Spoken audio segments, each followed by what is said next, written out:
Puji nama Tuhan karena kasih dan kebaikan Tuhan. Pada hari ini kembali kita berjumpa bersama-sama dengan Galilea Community of Christ. Kita percaya bahwa kasih Tuhan tidak ada berkesudahan untuk setiap kita, amin. Bersama-sama kita mau bersuka cita untuk kebaikan Tuhan. Haleluya.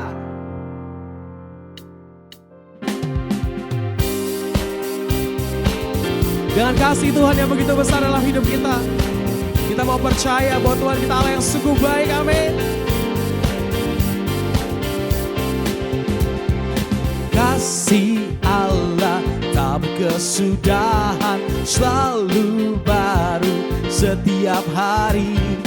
Rahmatnya pun tak pernah berakhir seumur hidup. Sekali lagi sama-sama, kasih Allah.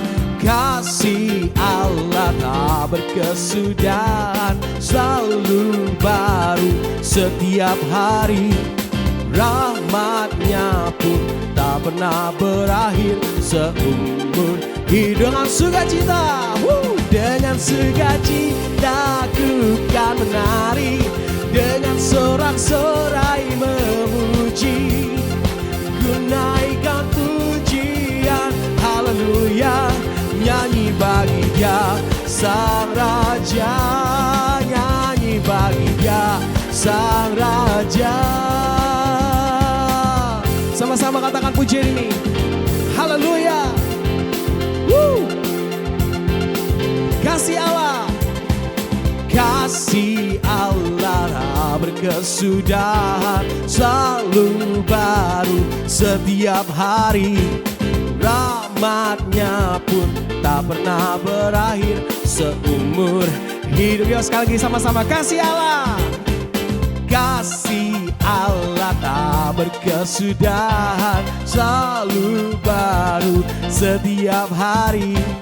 Rahmatnya pun tak pernah berakhir seumur. Dengan sukacita menari buat Tuhan. Dengan sukacita ku kan menari, dengan sorak-sorai memuji, ku naikkan pujian, haleluya, nyanyi bagi Dia Sang Raja, nyanyi bagi Dia. Dengan sukacita sama-sama jemaat Tuhan.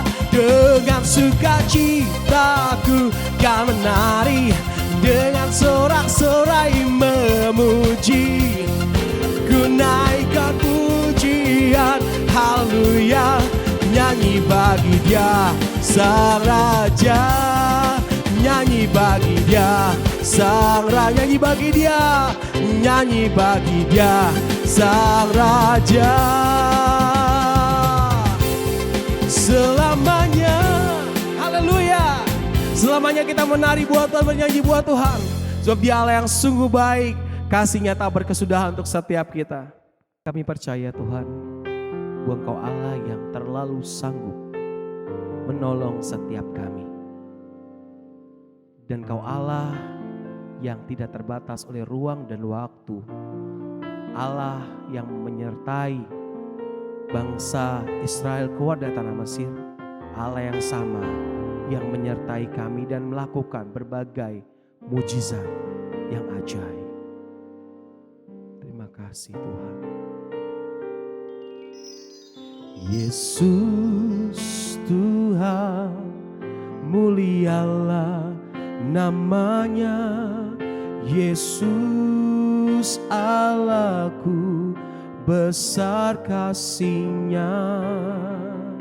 Dahulu, sekarang, dan sampai selamanya. Kasih-Nya tak pernah berubah. Yesus, Yesus Tuhan, mulialah namanya. Yesus Allahku, besar kuasa-Nya. Dahulu, sekarang, dan sampai selamanya. Kuasa-Nya tak pernah berubah. Dia sanggup, Yesus sanggup. melakukan perkara yang besar. Dia sanggup, Yesus sanggup memulihkan yang terluka, menyembuhkan yang menderita. Dia sanggup memulihkan hidupku. Yang percaya bahwa Tuhan kita sanggup, sama-sama katakan, Yesus Tuhan, mulialah namanya.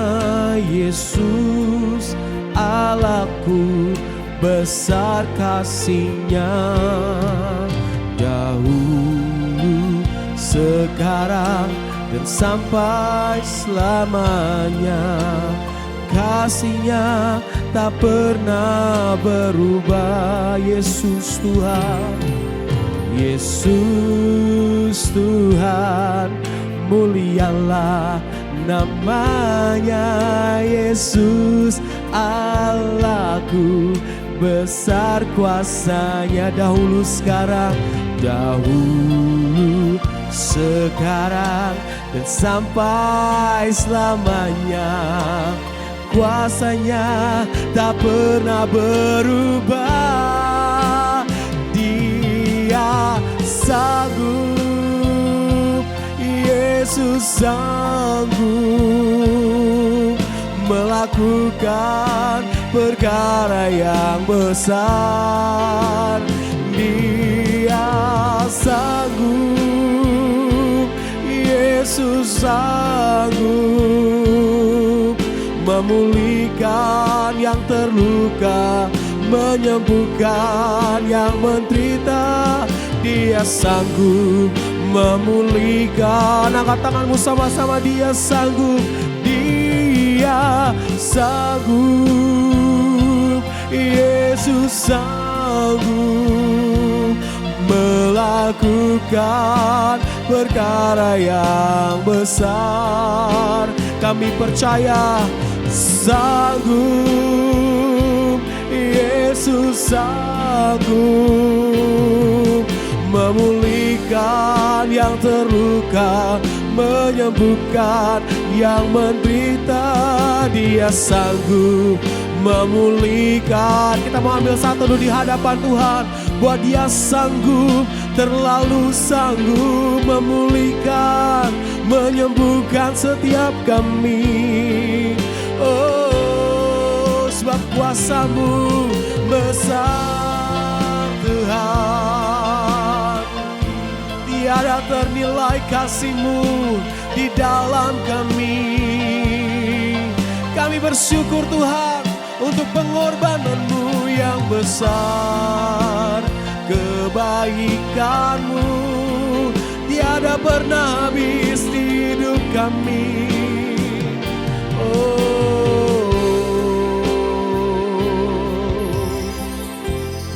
Jika kau percaya bahwa Dia sanggup melakukan segala perkara yang ajaib, angkat tanganmu dengan segenap hati, pandang Tuhan, lihat karya salib-Nya yang sempurna. Dia sanggup, Yesus sanggup melakukan perkara yang besar. Sama-sama katakan, Dia sanggup, Dia sanggup, Yesus sanggup memulihkan, memulihkan yang terluka, menyembuhkan yang menderita. Katakan, Dia sanggup memulihkan hidup setiap kita. Haleluya, kami bersyukur Tuhan. Dia sanggup, oh Yesus sanggup melakukan perkara yang besar. Dia sanggup, Yesus sanggup memulihkan yang terluka, menyembuhkan yang menderita. Dia sanggup memulihkan. Sekali lagi sama-sama, Dia sanggup. Dia sanggup, terlalu sanggup. Yesus sanggup melakukan perkara yang besar. Dia sanggup, Yesus sanggup memulihkan yang terluka, menyembuhkan yang menderita. Dia sanggup memulihkan hidupku. Dia sanggup, Dia sanggup memulihkan hidupku. Oh, Dia sanggup memulihkan hidupku. Haleluya.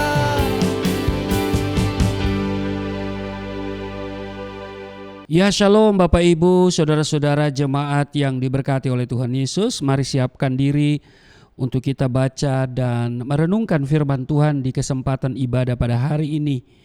Mari kita siapkan pembacaan di dalam 1 Samuel pasalnya yang ke-22 pada ayat 1 sampai dengan ayatnya yang ke-5, Daud di Gua Adulam. Sebelumnya kita berdoa. Segala kemuliaan hanya bagi-Mu Allah di dalam nama Yesus Kristus. Kami kuduskanlah nama-Mu, datanglah kerajaan-Mu, jadilah kehendak-Mu di bumi seperti di surga. Kami bersyukur kami boleh beribadah hari ini. Kami datang dengan penuh kerinduan karena kami membutuhkan Tuhan. Kami membutuhkan firman-Mu, sebab firman-Mu bermanfaat untuk mengajar, menyatakan kesalahan, memperbaiki kelakuan, dan mendidik kami kepada kebenaran. Urapi kami, buka hati pikiran kami, supaya apa yang kami baca dan kami dengar tidak untuk kami lupakan, tapi itu termaterai dalam hati kami dan menjadi rema dalam hidup kami. Urapi juga hamba-Mu yang tidak ada apa-apanya. Kiranya Engkau juga mengurapi seluruh perangkat IT yang kami gunakan, supaya ibadah ini dan pemberitaan firman dapat berjalan dengan baik, dan kami juga bisa menerima firman-Mu dengan baik. Urapi setiap apa yang kami gunakan, dan kiranya Roh Kudus menjamah setiap kami, sehingga yang sakit disembuhkan, yang letih lesu berbeban berat diberikan kelegaan, yang terikat oleh dosa dilepaskan.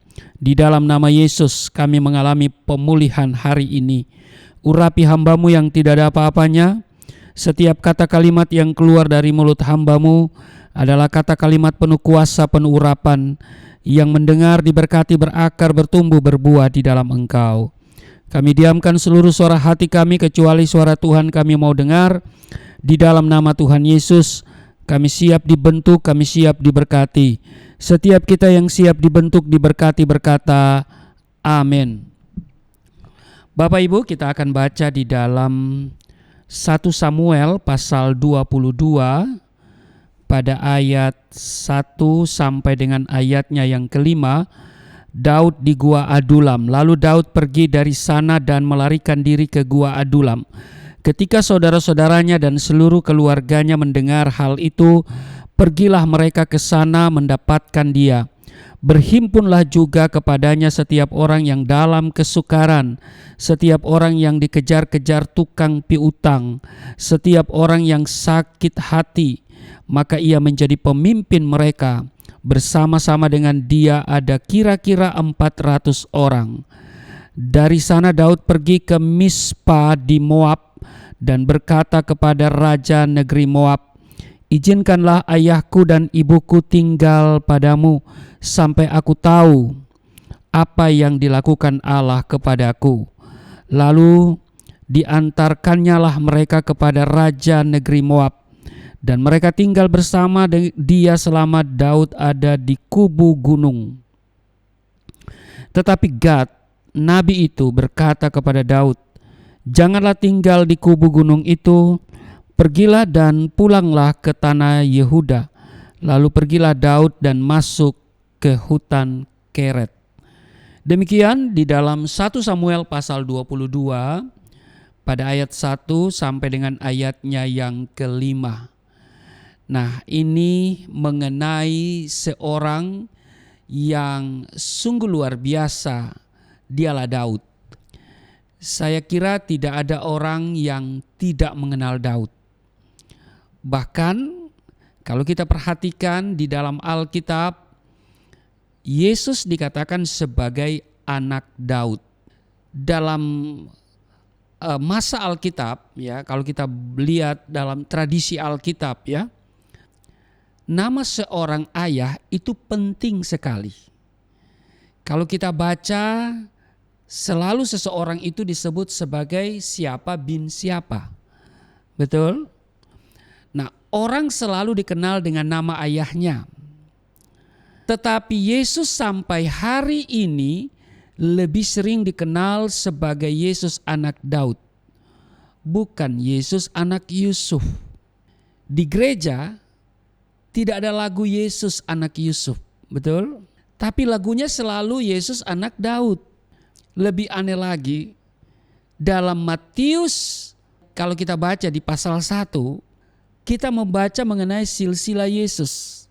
Dan jarak antara Yesus dengan Daud itu 25 keturunan. Bapak Ibu, saudara-saudara yang diberkati oleh Tuhan Yesus, 1 Samuel pasal 22 ayat 1 sampai 5 yang kita baca tadi, perikopnya adalah Daud di Gua Adulam.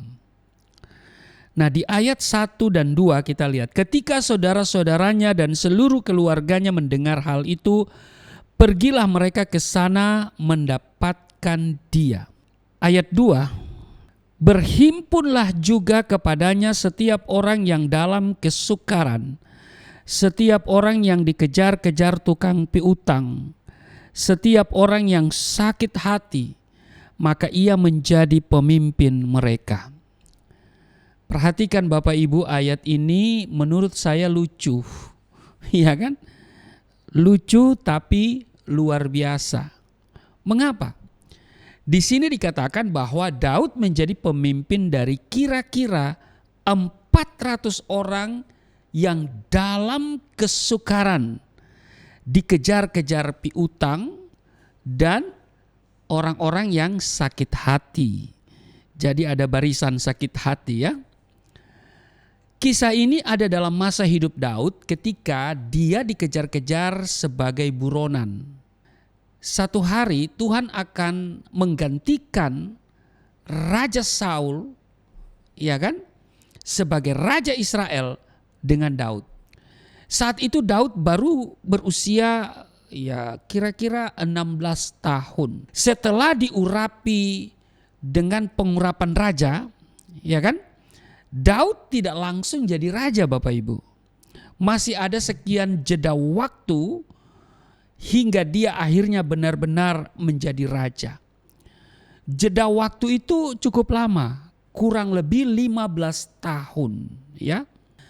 Raja Saul yang merasa cemburu akan Daud, kesal sekali. Timbul kebencian pada Daud.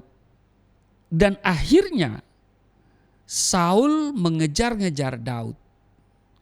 Daud pun melarikan diri dari Saul yang notabene adalah ayah mertuanya sendiri. Bahkan bisa dikatakan alasannya tidak jelas karena Daud tidak melakukan kesalahan kepada Saul. Hanya karena cemburu, ya kan, iri hati, ya. Karena mungkin setelah mengalahkan Goliat, Daud itu mendapat apresiasi yang sangat luar biasa dari masyarakat, ya kan? Nah, kebencian itu sudah ada dari sana itu, ya. Berawal dari orang kemudian memuji Daud dengan menyanyikan pujian, ya. Mereka membandingkan Saul dan Daud. Sehingga ya syair daripada lagu yang mereka nyanyikan itu, Saul mengalahkan beribu-ribu tetapi Daud mengalahkan berlaksa-laksa. Satu hari lagu itu atau nyanyian itu sampai ke pendengaran Saul. Dan Saul merasa, wah, ini nggak boleh dibiarkan, ya kan? Ibaratnya begini, kalau terjadi pilpres, ya kan, pasti Daud itu unggul, begitu ya. Jadi Saul merasa Daud sebagai rival, sehingga dia mencari-cari kesalahan, ya kan? Saat bersembunyi sebagai buronan, salah satunya Daud pernah bersembunyi di Gua Adulam. Gua ini yang tampaknya tempat favorit bagi orang-orang bermasalah.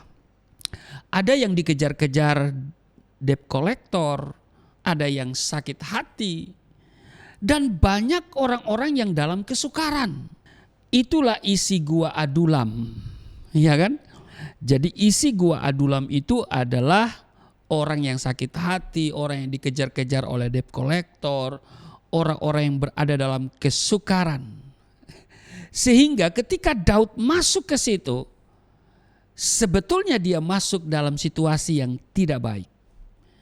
Dia masuk di tempat yang tidak tepat, ya, begitu ya. Bukan tempat yang baik, tetapi yang menarik. Di antara 400 orang dalam Gua Adulam ini, ternyata kemudian menjadi tentara-tentara pertamanya Daud. Kalau Anda pelajari sejarahnya, di antara 400 orang ini terdapat 30 jenderal Daud yang sangat terkenal. Mereka adalah 30 orang jenderal yang perkasa, dan di antaranya ada 3 yang paling tangguh. Para jenderal ini begitu luar biasa, sehingga satu saja bisa bunuh ratusan bahkan sampai ribuan musuh. Itu luar biasa. Nah, pertanyaannya adalah, kenapa orang-orang yang sebetulnya bermasa depan suram atau istilahnya madesu, ya, bisa muncul sebagai pahlawan-pahlawan yang luar biasa yang memenangkan peperangan? Ternyata Bapak Ibu, ketika mereka bertemu Daud dan Daud menjadi pemimpin mereka, terjadi perubahan. Jadi Daud itu adalah pemimpin perubahan. Haleluya. Kemarin kita pilpres, ada yang mengkampanyekan perubahan. Nah, Daud ini adalah pemimpin perubahan. Ketika orang-orang itu bertemu Daud, terjadi perubahan yang luar biasa. Pertanyaannya adalah, apa yang hebat dari Daud dan yang bisa mengubah mereka itu? Padahal kondisi Daud saat itu sama saja, orang yang sedang dikejar-kejar. Daud tidak datang ke Gua Adulam sebagai raja atas Israel, tidak. Daud saat itu datang bukan sebagai orang yang berkemenangan, tapi sebagai orang buronan. Jadi mungkin saja orang-orang di Gua Adulam itu berkata, kamu juga sama saja dengan kami, buronan. Bisa saja orang-orang di Gua Adulam itu berkata begitu. Pertanyaannya adalah, kenapa seorang dari Daud bisa mengubah 400 orang ini? Kita bisa belajar apa yang dimiliki oleh Daud sehingga Daud bisa menjadi tokoh perubahan. Bisa merubah 400 orang ini yang dalam kesukaran, yang dikejar-kejar oleh debt collector, orang-orang yang sakit hati. Saudara, sebetulnya Gua Adulam adalah cermin dunia hari-hari ini. Orang kepahitan di mana-mana. Orang yang dikejar oleh debt collector ada di mana-mana. Penuh dengan masalah. Bukan hanya dikejar debt collector, bahkan orang-orang yang dalam kesukaran. Hari-hari ini makin banyak orang dalam kesukaran. Dan saudara, kita ini diutus Tuhan sebagai Daud ke dunia ini untuk menjadi pemimpin yang merubah keadaan. Amin. Pertanyaannya adalah, bagaimana Daud bisa melakukan hal itu? Supaya setiap orang yang ketemu dengan kita bisa kita bawa kepada kemenangan demi kemenangan. Ada kunci mengapa Daud bisa merubah 400 orang itu menjadi orang-orang yang berkemenangan. Daud memiliki potensi sakit hati, Bapak Ibu. Kalau saudara lihat hidup Daud, ya, Daud sebetulnya punya potensi sakit hati yang luar biasa. Pertama, mari kita lihat, ya, Daud ini ditolak oleh keluarganya sendiri. Di 1 Samuel 16 pada ayat 10 dan ayat 11. Ayat 10 dikatakan begini, 1 Samuel 16. Demikianlah Isai menyuruh ketujuh anaknya lewat di depan Samuel. Tetapi Samuel berkata kepada Isai, semuanya ini tidak dipilih Tuhan. Ayat 11. Lalu Samuel berkata kepada Isai, inikah anakmu semuanya? Jawabnya, masih tinggal yang bungsu, tetapi sedang menggembalakan kambing domba. Kata Samuel kepada Isai, suruhlah memanggil dia, sebab kita tidak akan duduk makan sebelum ia datang kemari. Saudara, waktu Nabi Samuel datang ke rumah Isai, saat itu Tuhan mau memilih langsung calon raja. Isai menyuruh semua anaknya tampil kecuali Daud. Bayangkan, kalau saudara seorang ayah dan dikatakan bahwa salah satu anak saudara akan diangkat menjadi raja, pasti saudara akan memanggil semua anak saudara. Betul? Harusnya Isai menyuruh semuanya, tapi ini aneh. Dia menyuruh semua keluar kecuali Daud. Bahkan kalau tidak ditanya sama Samuel, dia tidak menyebutkan anaknya itu. Ternyata perhatikan Bapak Ibu, bapaknya Daud, Isai, tidak terlalu peduli dengan Daud. Daud bisa saja tersinggung sebagai anak. Daud punya kesempatan untuk sakit hati oleh ayahnya sendiri, karena dia tidak dianggap sebagai anak yang berpotensi. Ayahnya berpikir bahwa Daud tidak punya potensi. Saat itu Daud diremehkan dan tidak dianggap oleh ayahnya sendiri. Kemudian saat perang dengan Goliat, Daud diremehkan oleh kakaknya sendiri. Kita membaca di 1 Samuel 17.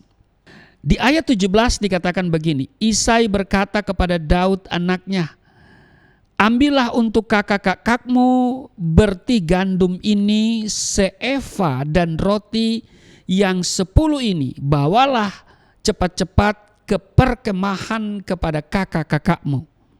Di ayat 23, sedang ia berbicara dengan mereka, tampillah maju pendekar itu, namanya Goliat, orang Filistin dari Gad, dari barisan orang Filistin. Ia mengucapkan kata-kata yang tadi juga dan Daud mendengarnya. Ayat 24. Ketika semua orang Israel melihat orang itu, larilah mereka daripadanya dengan sangat ketakutan. Di ayat 26. Lalu berkatalah Daud kepada orang-orang yang berdiri di dekatnya, apakah yang akan dilakukan kepada orang yang mengalahkan orang Filistin itu dan yang menghindarkan cemooh dari Israel? Siapakah orang Filistin yang tak bersunat ini sampai ia berani mencemoohkan barisan daripada Allah yang hidup? Ayat 28. Ketika Eliab kakaknya yang tertua mendengar perkataan Daud kepada orang-orang itu, bangkitlah amarah Eliab kepada Daud sambil berkata, mengapa engkau datang? Dan pada siapakah kau tinggalkan kambing domba yang 2-3 ekor itu di padang gurun? Aku kenal sifat pemberanimu dan kejahatan hatimu. Engkau datang kemari dengan maksud melihat pertempuran. Selain ayahnya, kakaknya sendiri pun meremehkan Daud. Lebih lagi kalau kita baca kisah selanjutnya, bahkan Saul, ayah mertuanya sendiri, mau membunuh Daud. Saudara-saudara, Bapak Ibu jemaat yang diberkati oleh Tuhan Yesus, Daud bisa punya sakit hati dan pahit hati. Tapi Daud tidak datang sebagai orang yang sakit hati ke gua Adulam itu. Itu sebabnya dia bisa memulihkan 400 orang yang sakit hati itu. Bapak Ibu, saudara-saudara yang diberkati oleh Tuhan Yesus, selama saudara belum membereskan hatimu, ya, masih memiliki kepahitan, saudara tidak bisa membebaskan orang lain. Mengapa? Karena ya, mata air yang tawar tidak mungkin mengeluarkan air yang pahit. Iya kan? Yakobus 3 ayat 11 menulis hal itu. Adakah sumber memancarkan air tawar dan air pahit dari mata air yang sama? Jadi Bapak Ibu, saudara-saudara yang diberkati oleh Tuhan Yesus, kalau hatimu pahit, engkau akan memahitkan orang lain. Betapa banyak generasi muda kepahitan gara-gara orang tua mereka juga memiliki kepahitan. Karena itu hati-hati kalau saudara pahit hati dengan seseorang, saudara bisa melakukan hal yang mirip dengan dia. Kuncinya, perhatikan Bapak Ibu, Daud tidak mengizinkan hatinya menjadi pahit dengan siapapun. Tidak dengan ayahnya, juga tidak dengan kakak-kakaknya, bahkan juga tidak dengan Tuhan. Semakin saudara pahit, saudara akan menjumpai dunia ini semakin buruk. Karena itu, lepaskan rasa pahit itu. Izinkan Roh Kudus memurnikan hatimu. Firman Tuhan katakan, hanya orang yang suci hatinya yang bisa melihat Allah. Amin. Jadi kalau mau melihat mujizat dalam keluargamu, ya, dalam dirimu, ya, mari kita sucikan hati kita. Amin. Jangan biarkan hidup dengan kepahitan. Kiranya hari ini kita tidak menyimpan kepahitan kepada siapapun. Ada orang-orang yang kita jumpai mungkin menyakitkan kita, merugikan kita, menipu kita, ya kan? Mungkin kita sudah babak belur dibuatnya. Tapi jangan simpan kepahitan. Sebab itu sangat berbahaya. Kau tidak akan melihat mujizat dari Tuhan kalau engkau menyimpan kepahitan. Karena itu buang semua kepahitan itu, jangan simpan. Amin. Kiranya firman Tuhan yang kita baca hari ini dari kisah Daud ini, kita bisa belajar dan kita mengalami pemulihan. Amin. Tuhan Yesus memberkati. Mari kita berdoa.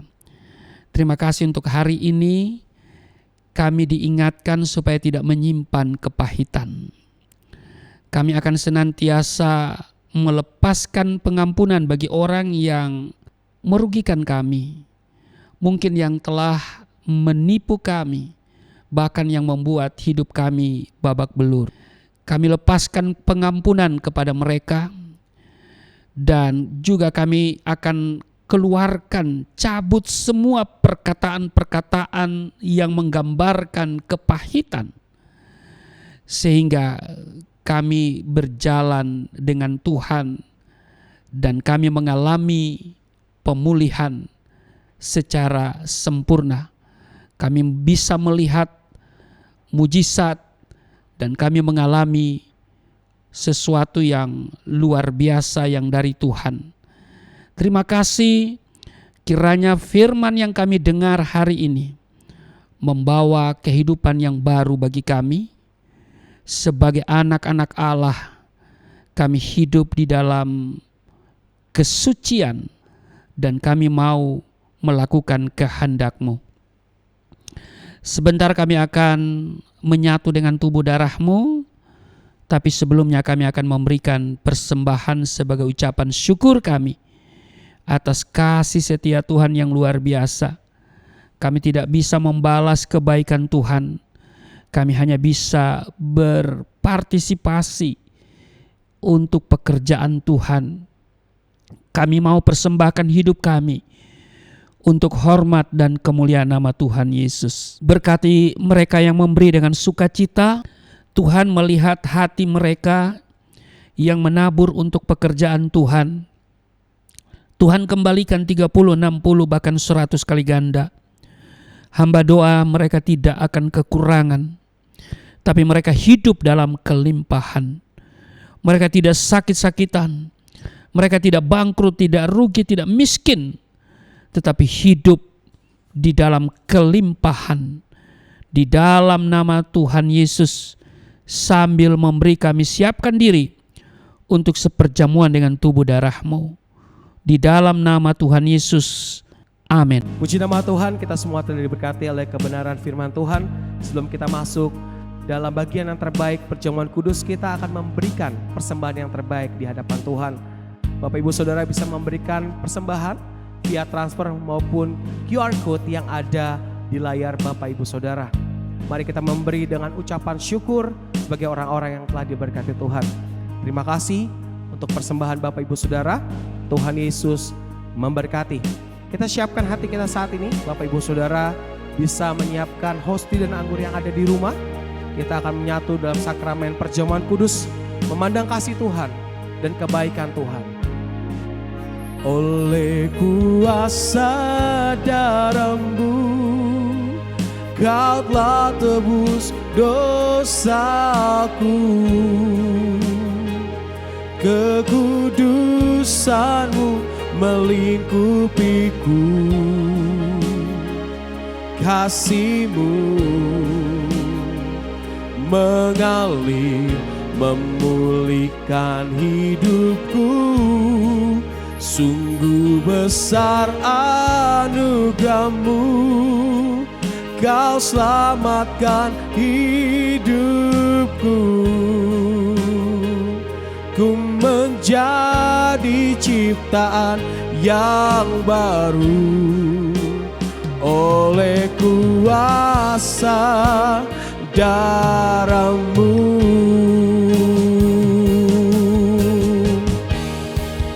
Oleh kuasa darah-Mu, Kau telah tebus dosaku. Kekudusan-Mu melingkupiku. Kasih-Mu mengalir, memulihkan hidupku. Sungguh besar anugerah-Mu, Kau selamatkan hidupku. Ku menjadi ciptaan yang baru oleh kuasa darah-Mu.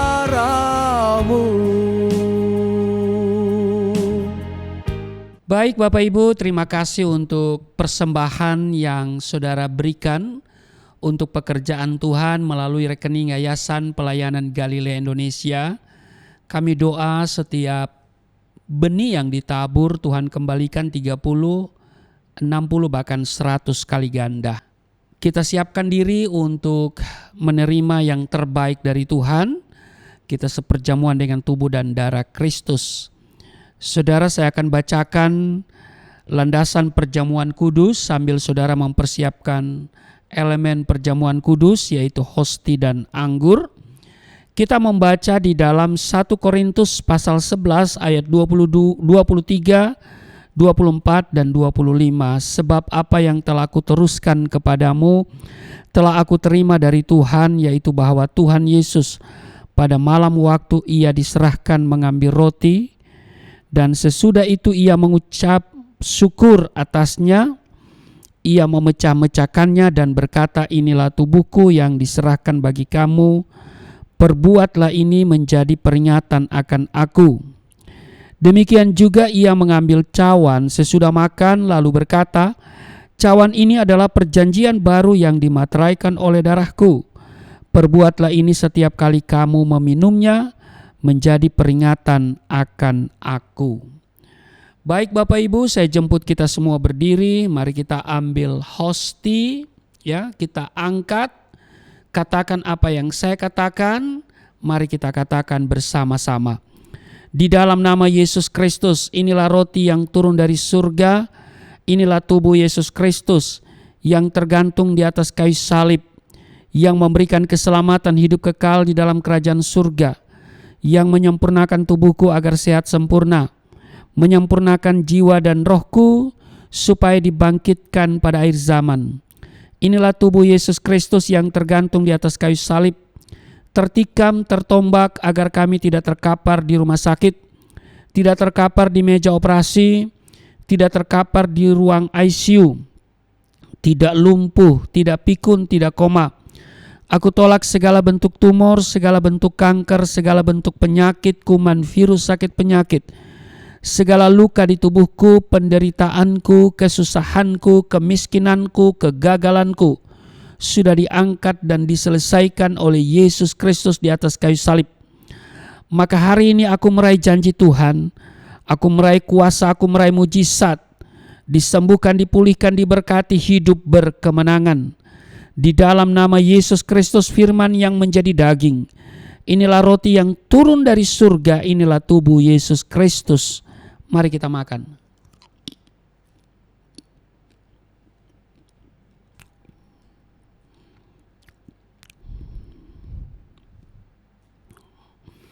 Mari kita ambil anggur dibentuk menjadi darah Kristus. Kita katakan bersama-sama, di dalam nama Yesus Kristus, inilah darah Yesus Kristus yang tertumpah di atas kayu salib sebagai perjanjian yang baru dan yang kekal, yang memberikan pengampunan atas dosa-dosaku, yang menyucikan dan menguduskan kami, agar kami semua termaterai menjadi warga kerajaan surga. Di dalam nama Yesus Kristus, oleh kuasa darahnya, dan oleh bilur-bilur Yesus Kristus, kami semua diselamatkan. Dan mulai hari ini kami semua tidak sakit-sakitan, tidak migrain, tidak sakit kepala, tidak vertigo, tidak pendarahan. Aku tolak stroke, aku tolak sakit kista, segala bentuk tumor, segala bentuk kanker. Aku tolak sakit jantung, jantungku sehat, tidak dioperasi, tidak ada penyempitan. Aku tolak sakit paru-paru, paru-paruku sehat, tidak ada flek, tidak TBC, tidak sakit asma. Aku tolak sakit liver, tidak hepatitis. Aku tolak sakit ginjal, ginjalku sempurna, tidak cuci darah, tidak gagal ginjal. Aku tolak diabetes, pankreasku sempurna. Aku tolak darah tinggi, aku tolak darah rendah, tidak ada alergi dalam tubuhku, tidak kolesterol. Sel-sel darah merah, darah putih sempurna adanya, tidak asam urat. Aku tolak rematik, tulang-tulangku tidak keropos, saraf, pembuluh-pembuluh darah, semuanya berfungsi dengan sempurna. Darah Yesus Kristus membalut menyembuhkan segala penyakitku. Tuhan akan memperbesar kapasitasku. Kekayaan bangsa-bangsa akan dipercayakan kepadaku. Tidak ada pintu yang tertutup bagiku. Tidak ada kuasa kegelapan yang bisa menyerang aku. Tuhan akan selalu memberkati pekerjaan tanganku. Mujizat dan terobosan akan menjadi bagianku. Pengurapan dan otoritas ilahi ada dalam hidupku. Di dalam nama Yesus Kristus, inilah darah Yesus Kristus. Mari kita minum darah Yesus.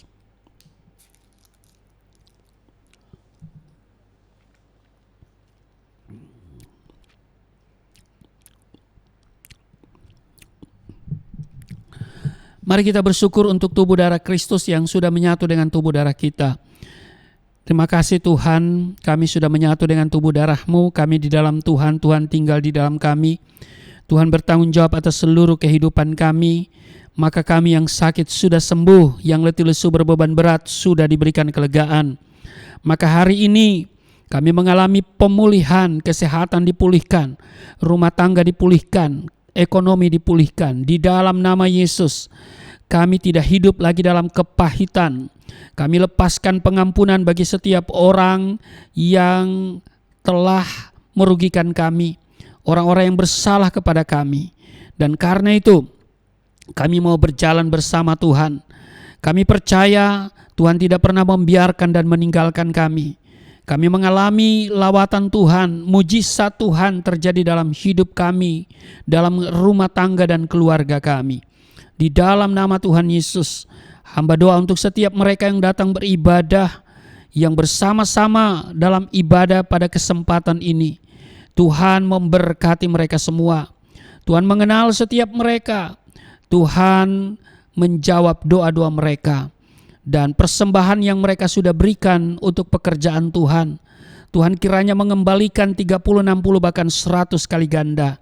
Tidak seorang pun yang kekurangan, tidak seorang pun yang miskin, semuanya hidup berkelimpahan. Mereka tidak sakit-sakitan di dalam nama Yesus Kristus.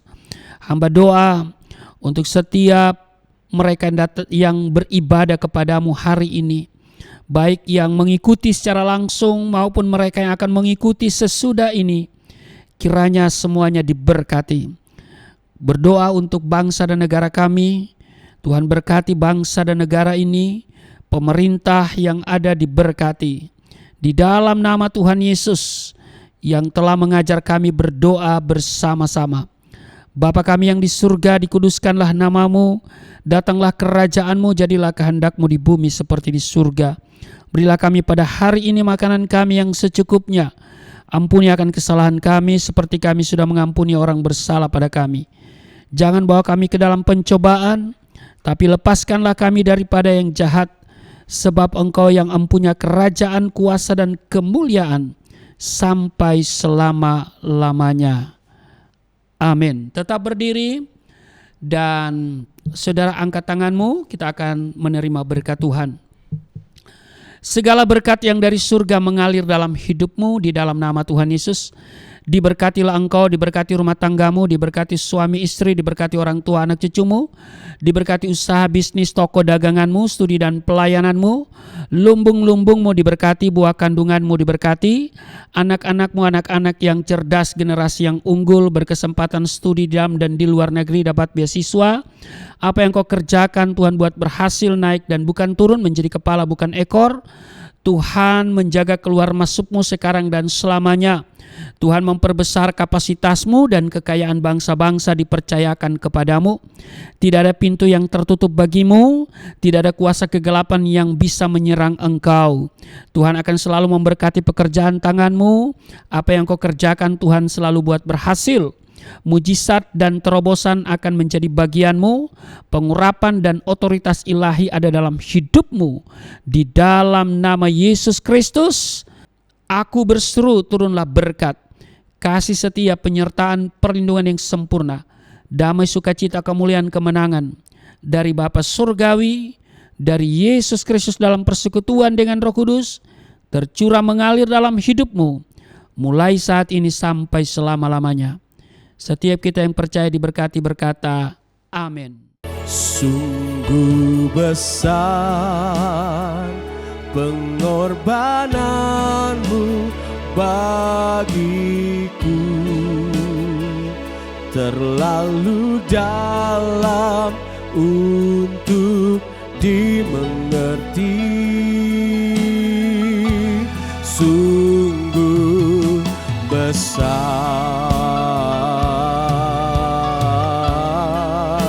sungguh indah yang kau pikirkan tentangku, tak terselami bagiku. Sungguh indah, sungguh indah, sungguh indah. Ibadah kita telah selesai, sampai berjumpa kembali bersama dengan Galilea Community of Christ. Tuhan Yesus memberkati setiap kita dan shalom.